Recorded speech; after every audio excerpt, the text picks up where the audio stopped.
Le 2 novembre 1998, dans la ville d'Eureka, dans l'État de Californie aux États-Unis, un homme marche d'un pas lent vers les portes d'un commissariat. Il n'est pas menotté, il n'est pas pourchassé, il vient de lui-même. Dans la salle d'accueil, il demande à voir un officier de police. Il parle calmement, puis, devant le policier médusé, il met la main dans sa poche et sort un sac en plastique. À l'intérieur de ce sac se trouve un fragment humain préservé depuis des jours. Un silence assourdissant s'abat alors dans la pièce. Ce n'est pas une blague, ce n'est pas un dérapage, c'est une confession. Bonjour à toi, âme innocente, je suis Azazel, l'archange des ténèbres. Je suis venu dans ton monde pour sonder le plus sombre de l'âme humaine. Aujourd'hui, je vais te raconter l'histoire terrifiante mais vraie du tueur en série, Wayne Adam Ford. Mais sans plus attendre, l'heure est maintenant venue de plonger avec moi dans les abîmes.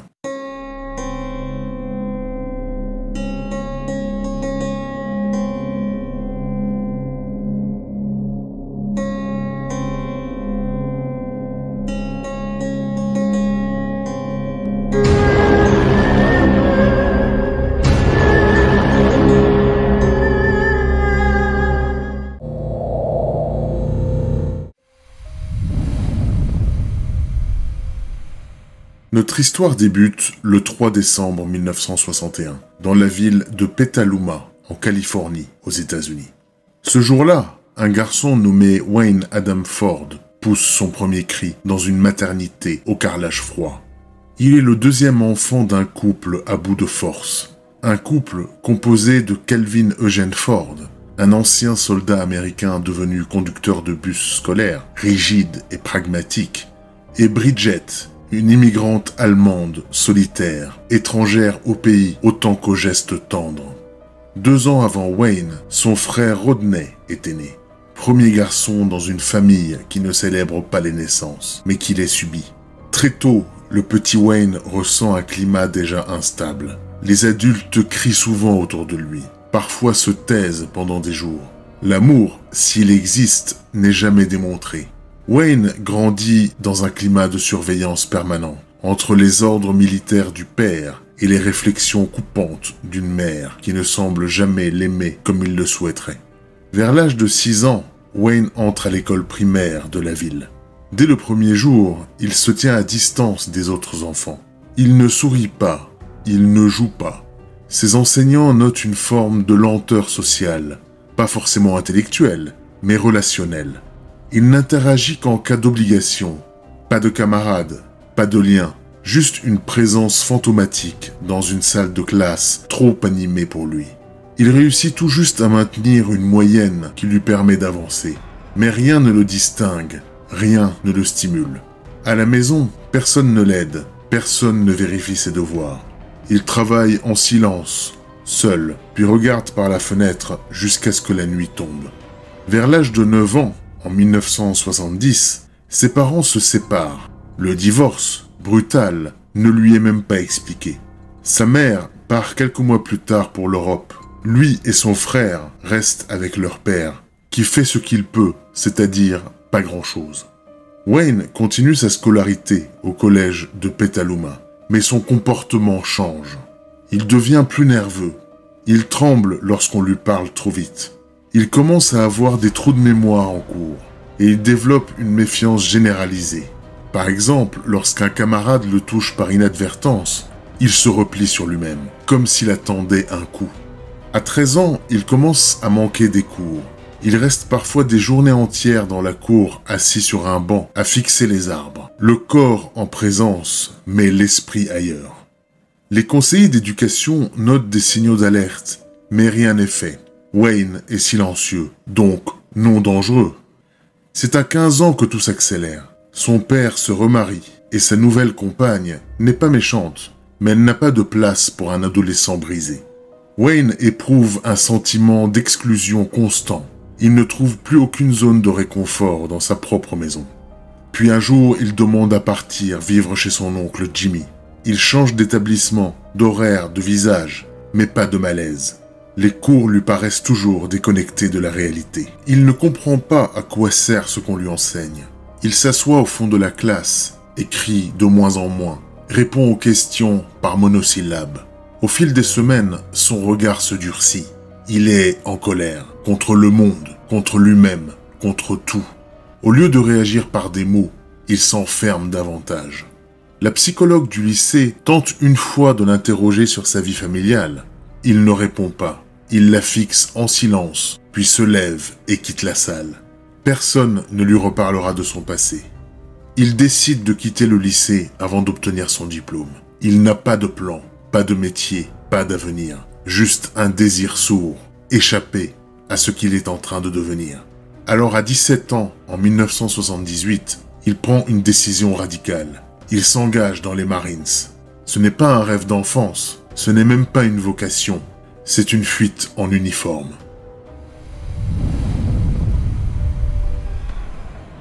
Nous sommes en août 1978. Wayne Ford a 17 ans.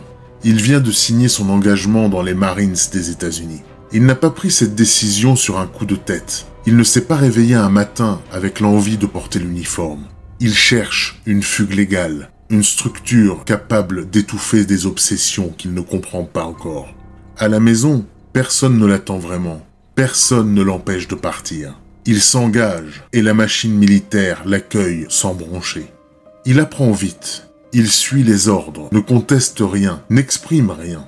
Ses supérieurs le considèrent comme un soldat adapté, discret, peut-être un peu trop. Wayne ne fait pas de vagues. Il ne noue pas non plus de liens. Il avance, mètre après mètre, dans un chemin de vie qu'il n'a pas choisi, mais qui le tient droit.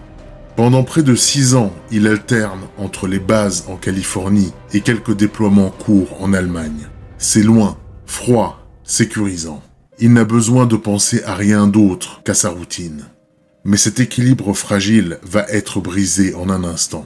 En novembre 1980, Wayne a 19 ans. Alors qu'il est en permission en Californie, il traverse une route banale, non loin d'un bar. C'est à ce moment-là qu'un conducteur ivre le heurte de plein fouet. Son corps s'écrase contre l'asphalte et le monde s'éteint. Après cet accident, Wayne restera dans le coma 9 jours. 9 jours de silence absolu, de respiration artificielle, de cerveau suspendu entre deux mondes. Lorsqu'il se réveille, c'est comme si une autre version de lui avait pris sa place. Son regard n'est plus le même. Il ne parle plus comme avant. Il oublie des choses. Il rit parfois sans raison ou ne réagit pas là où il devrait. Son frère le dira plus tard. Ce n'était plus Wayne, c'était autre chose.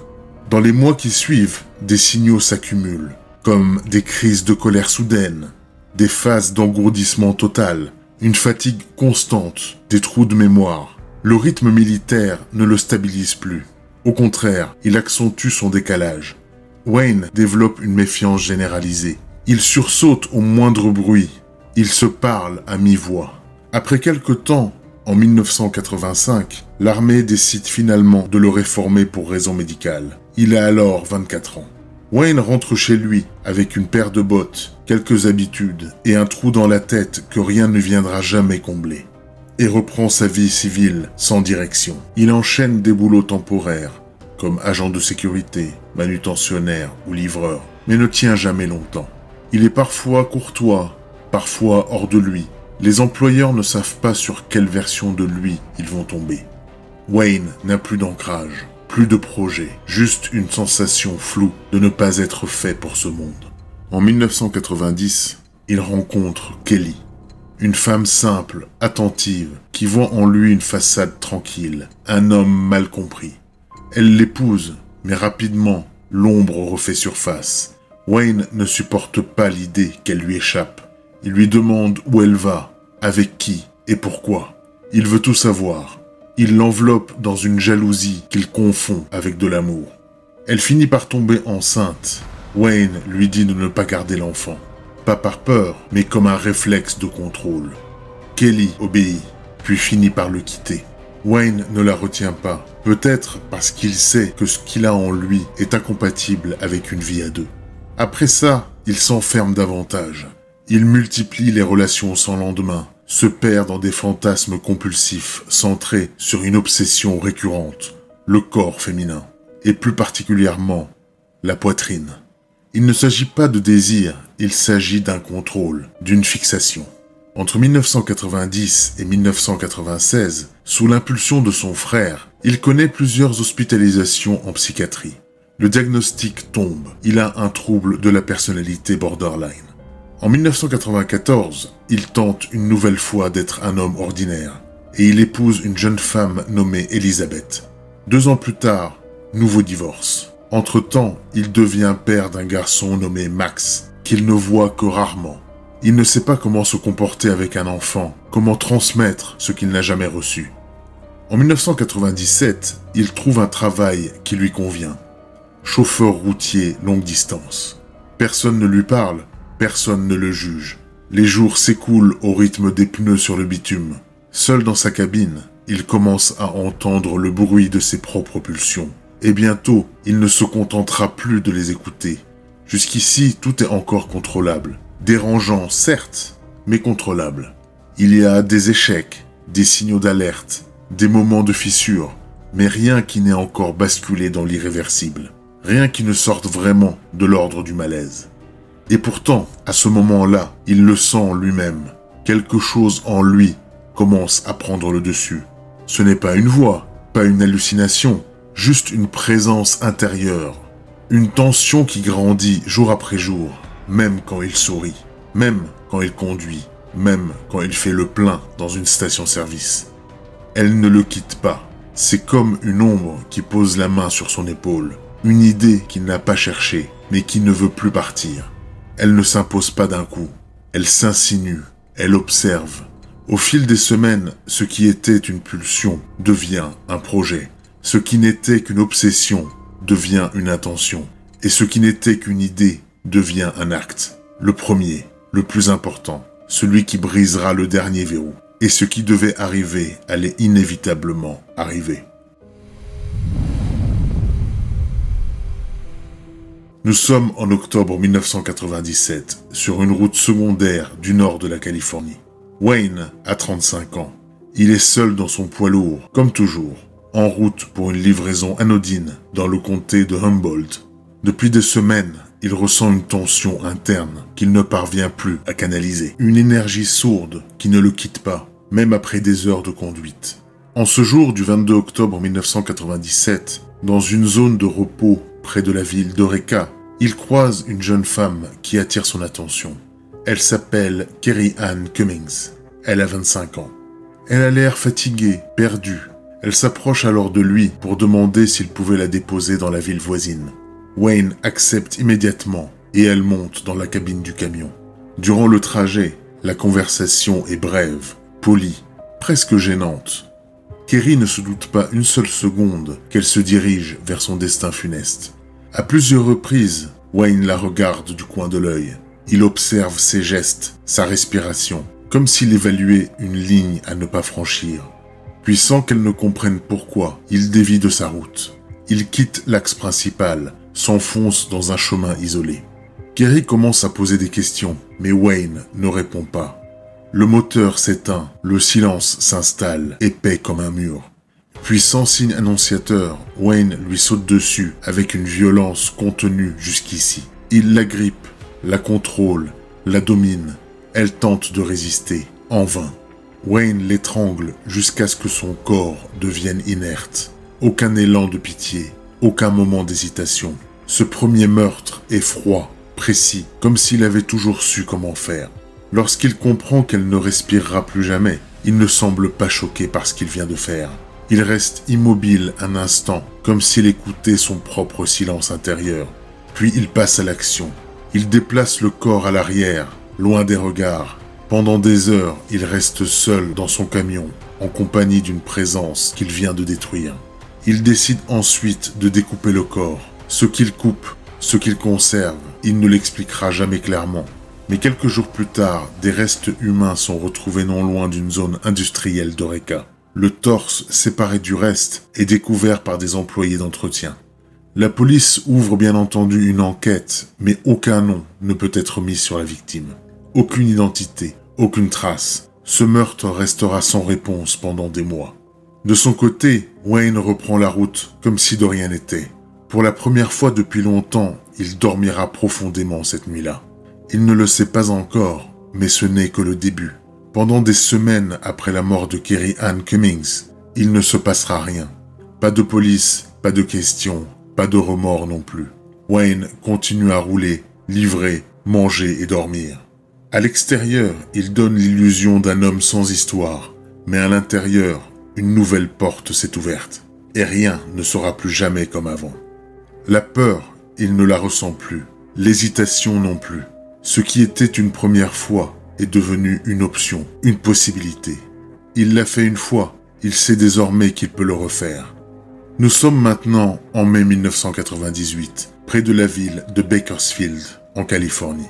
La température est haute, l'air épais. Dans une zone semi-urbaine, à proximité d'une station essence, Wayne s'arrête pour faire le plein. Il est seul, comme toujours. Il boit son café, observe ce qui l'entoure, sans montrer le moindre intérêt. Puis il la voit. Une jeune femme marche lentement sur le bas-côté. Elle a l'air fragile, désorientée, comme si elle avait déjà été trop de fois rejetée par ceux qu'elle avait croisés. Elle s'appelle Tina Renee Gibbs. Elle a 26 ans. Dans son regard, il n'y a ni confiance ni peur, juste l'épuisement. Wayne s'approche d'elle et lui demande s'il pouvait la déposer plus loin. Tina accepte de monter avec lui pour qu'il la dépose dans la ville de Barstow. Le trajet commence sans un mot. Il sait dès le début ce qu'il va faire. Il ne l'improvise pas, mais ne le planifie pas non plus. C'est une pulsion devenue habitude. Lorsqu'il quitte l'axe principal pour s'engager sur une route moins fréquentée, elle ne réagit pas. Peut-être ne veut-elle pas savoir, peut-être est-elle simplement trop fatiguée pour comprendre. Wayne garde les mains sur le volant quelques instants, puis coupe le contact. Il se tourne vers elle. Ce qu'il fait ensuite est rapide, méthodique. Il l'assaillit, la maintient sous son contrôle à l'aide de son couteau et met fin à ses jours par strangulation. Il ne parle pas, il ne tremble pas. Tout est froid, calculé. Lorsqu'il est certain qu'elle ne respire plus, il répète le rituel qu'il avait déjà entamé des mois plus tôt. Il se débarrasse du corps non loin d'une zone isolée, puis reprend sa route. Plus tard, le corps de Tina Renee Gibbs sera retrouvé dans une zone reculée de San Bernardino. La police ne trouve aucun témoin, aucune caméra, aucun lien. La victime entre dans les statistiques. Une de plus, une de trop. Wayne, lui, dort à nouveau comme un homme vide. Il ne l'a pas cherché, il l'a vu et il a agi. Il est devenu le genre d'homme qui n'a plus besoin d'être en colère pour tuer.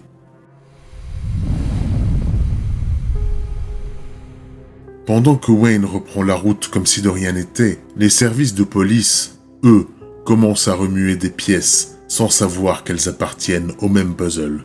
À Eureka, on a retrouvé un torse. À San Bernardino, le corps d'une femme laissé au bord d'une route déserte. Rien ne relie ces deux affaires, pas de signalement commun, mais il y a des doutes, des intuitions qui fleurissent entre les bureaux. À la pause café, sous les lampes fluorescentes qui ne s'éteignent jamais, un enquêteur du comté de Humboldt parle d'un dossier qui ne le lâche pas. À des kilomètres de là, une jeune officière de San Bernardino relie les photos d'une scène qui ne colle avec aucun profil. Ils ne se connaissent pas, ils ne se parlent pas, mais ils ressentent la même chose. Une main invisible est en train de frapper. Ils ne laissent pas de traces, pas de véritable mise en scène, juste une précision inquiétante. Les dossiers s'empilent dans les tiroirs qui ne servent qu'à cacher le temps qui passe. Aucune alerte nationale n'est lancée. Ce ne sont que 2 morts, dans 2 comtés éloignés. Des femmes fragiles, isolées, sans famille pour hurler à l'injustice. On écoute, puis on oublie. On classe sans suite. Pendant ce temps, le camion de Wayne traverse l'État comme un prédateur en sommeil. Personne ne sait qui il est. Personne ne sait ce qu'il a fait. Il est de ceux qui ne laissent pas de traces. Il n'est pas en fuite. Il est en mouvement, ce qui le rend insaisissable. Depuis le dernier crime, 4 mois se sont écoulés sans aucun autre crime. Pas par culpabilité, pas par repos, simplement par opportunité. Le temps, pour lui, n'a pas la même forme. Il s'étire, il se rétracte, il suit le rythme des kilomètres. Il n'a pas besoin de chercher, il attend, comme un chasseur immobile, qui sait que la proie viendra à lui. L'envie est toujours là, tapie, prête à se réveiller dès que les circonstances s'alignent. Et cette fois encore, elles s'aligneront parfaitement. Nous sommes maintenant le 25 septembre 1998. La chaleur est écrasante à Ontario, en Californie.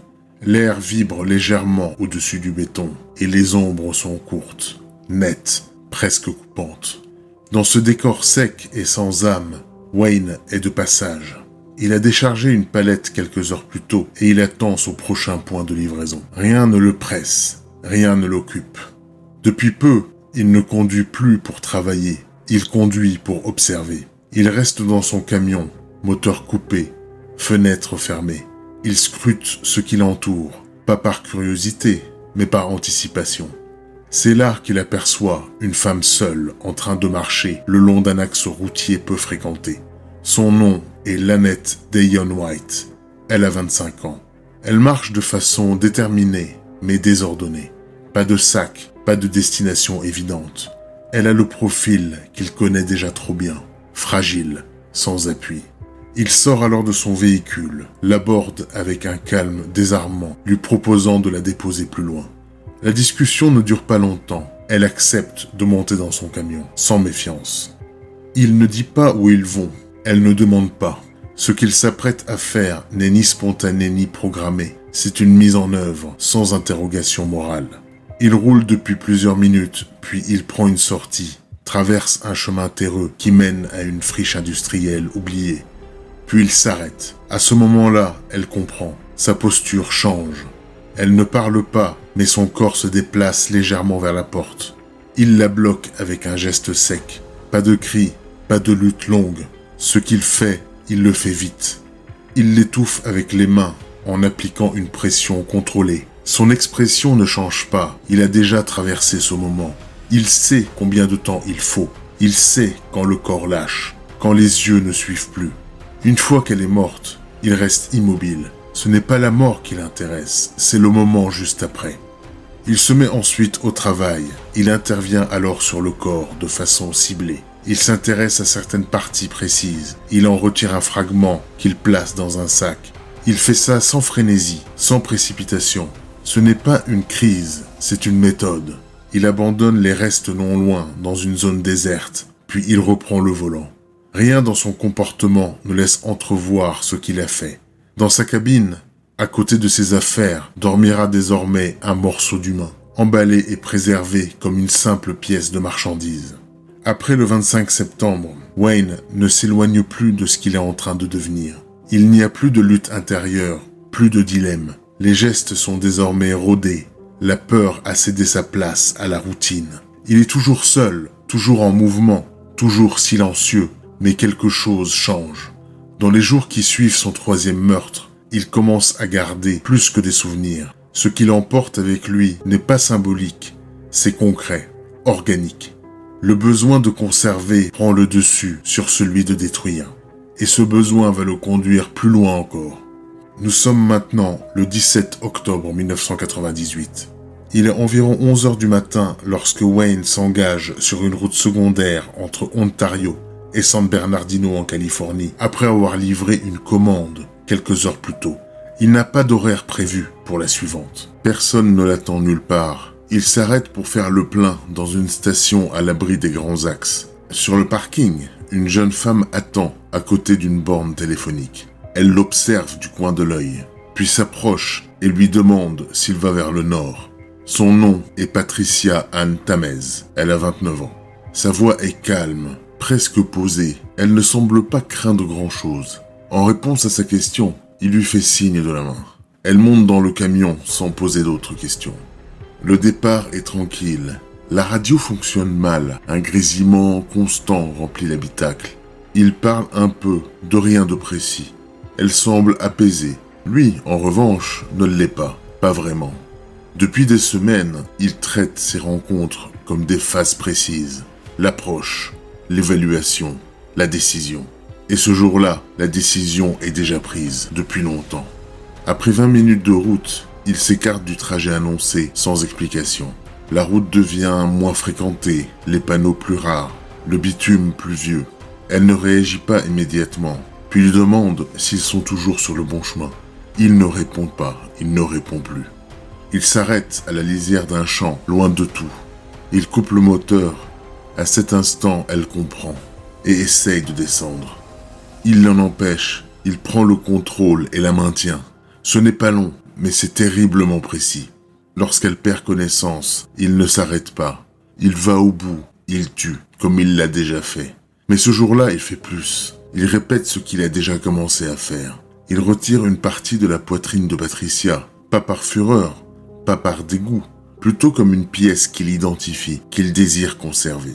Il l'emballe, la place dans un sac, puis dans une poche de sa veste. Son geste est maîtrisé, clinique, sans une trace d'émotion. Il laisse ensuite le corps là, dans un creux de terre sèche, en bordure d'un sentier utilisé par les camions agricoles. Puis il remonte dans sa cabine et repart. Il conduit longtemps, sans même savoir où il va exactement. L'odeur ne le dérange pas, la chaleur non plus. Il fait ce qu'il pensait ne jamais oser faire, mais il n'est pas fier, il n'est pas exalté, il est calme. Comme si tout cela était devenu une seconde nature, une vie parallèle dont il est désormais le seul acteur. À ce stade, rien ne semble pouvoir arrêter Wayne, mais un événement inattendu allait venir rebattre les cartes. Début novembre 1998, Wayne n'en peut plus. Il ne pleure pas, il ne tremble pas, mais à l'intérieur de lui, tout est en train de se briser. Il a passé des jours entiers à regarder la route défiler devant lui, en espérant qu'un camion arrive en face sans freiner. Il ne l'a jamais fait. À la place, il a composé un numéro qu'il connaît par cœur, celui de Rodney Ford, son frère aîné. Rodney est le seul qui lui avait toujours parlé comme un être humain, même quand il ne le méritait pas. Wayne lui a demandé de le rejoindre. Il n'a rien expliqué au téléphone, juste qu'il avait besoin de lui. 3 heures plus tard, Rodney était là, devant lui. D'abord, Wayne ne parle pas. Il tourne autour des mots. Puis, à la tombée de la nuit, il lui dit la vérité. Il dit qu'il a tué, que ça n'a pas été un accident, qu'il était lucide à chaque seconde, qu'il ne l'a pas fait par plaisir, mais qu'il l'a fait, qu'il a connu un côté de lui qu'il ne comprend plus et qu'il ne veut pas revoir. Rodney l'écoute en silence, puis il lui dit « Tu sais ce que tu dois faire ». Le lendemain, le 2 novembre 1998, Wayne monte dans la voiture de son frère et ils roulent ensemble jusqu'au poste de police d'Eureka, en Californie. À l'intérieur du bureau de police, l'ambiance est routinière. Une réunion de patrouille par-ci, un agent en train de remplir un rapport par-là. Rien ne prépare les officiers à ce qui va suivre. Wayne entre le premier, Rodney reste juste derrière. D'une voix calme, sans regarder personne, Wayne demande alors à parler à un enquêteur. Il dit qu'il a des choses à avouer. Quelques minutes plus tard, on l'installe dans une salle d'interrogatoire. Le shérif Dennis Lewis le rejoint dans la salle et s'assoit en face de lui. Wayne le fixe, puis il déclare d'un ton neutre « J'ai tué 4 femmes. Je connais leurs noms. Je connais les endroits. » Le policier ne réagit pas immédiatement. Il croit à une confession fragile, peut-être un déséquilibré. Puis Wayne pose un sac transparent sur la table. Dedans, emballé avec précaution, se trouve un morceau de poitrine humaine. L'agent s'immobilise. Il fixe l'objet sans dire un mot, puis il lève les yeux vers Wayne. Ce dernier ne sourit pas, il attend. Dans les minutes qui suivent, le poste de police se transforme. La salle d'interrogatoire est verrouillée. Des supérieurs sont appelés en urgence. Le FBI est notifié. Personne ne comprend comment un homme peut arriver seul, accompagné de son frère, et livrer avec un tel sang-froid les détails de 4 meurtres en série. Les agents ne savent pas s'ils ont affaire à un monstre qui se joue d'eux ou à un homme au bord de l'effondrement. Pendant des heures, Wayne déroule l'horreur sans émotion. Il dit tout, les dates, les prénoms, les rues, les objets pris, les gestes répétés. Rodney, son frère, est là. Il ne le lâche pas des yeux. Il ne comprend pas tout, mais il est là. Il savait que Wayne portait quelque chose de fissuré en lui. Il ne savait pas que c'était aussi profond. Lorsque la police demande à Wayne pourquoi il s'est rendu, celui-ci répond « Je ne veux pas que mon fils grandisse en ne sachant jamais qui j'étais vraiment ». Suite à ces aveux, la police finit par faire des liens entre les différents dossiers éparpillés aux 4 coins de l'État. Wayne est donc inculpé des meurtres de Kerry Ann Cummings, de Tina Renee Gibbs, de Lannette Dayon White et de Patricia Ann Tamez. Et il est immédiatement incarcéré en attente de son procès.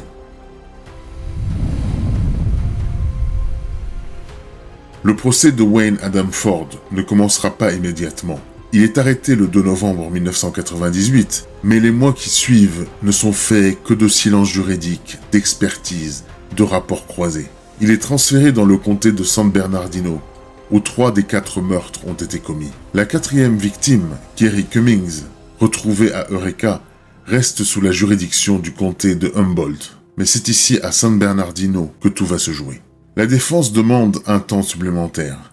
Wayne est évalué par plusieurs psychiatres. Certains parlent de troubles de la personnalité borderline, d'autres d'un trauma cérébral profond, mais aucun ne le déclare pénalement irresponsable.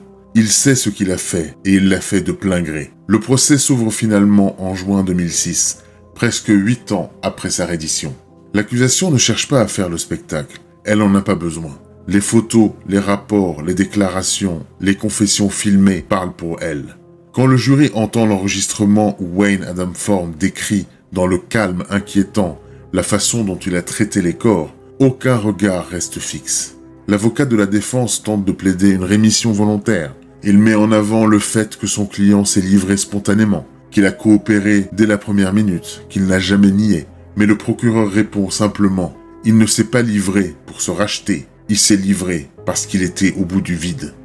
Le jury délibère pendant quelques heures, et le 27 août 2006, Wayne Adam Ford est déclaré coupable de 4 meurtres au premier degré. Le 29 août, il est condamné à la peine de mort. Après sa condamnation, il est envoyé à la prison d'État de Saint-Quentin, en Californie. Voici donc la terrifiante histoire de Wayne Adam Ford. Un homme froid, calme, qui a pris la vie de 4 femmes et qui s'est présenté lui-même à la police avec un morceau de leur corps dans la poche. Il n'a rien nié, il n'a rien demandé. Il a dit ce qu'il avait fait, comme on déclare un fait ordinaire. Il savait ce qu'il était. Il savait pourquoi il était là. Il ne cherchait pas à être sauvé. Il voulait juste que ça s'arrête. Aujourd'hui encore, à la sortie de cette vidéo, il attend la mort dans une cellule, loin de tout. Mais ce qu'il a fait, lui, ne disparaîtra à jamais. Si tu as aimé cette vidéo, n'hésite pas à t'abonner à la chaîne et à activer la cloche pour recevoir les notifications. Tu peux aussi me suivre sur mes différents réseaux sociaux pour ne rien manquer. Je suis curieux d'avoir ton avis sur cette affaire dans les commentaires de cette vidéo. Pour ma part, je te donne rendez-vous très bientôt pour une nouvelle histoire terrifiante. À très vite dans tes cauchemars.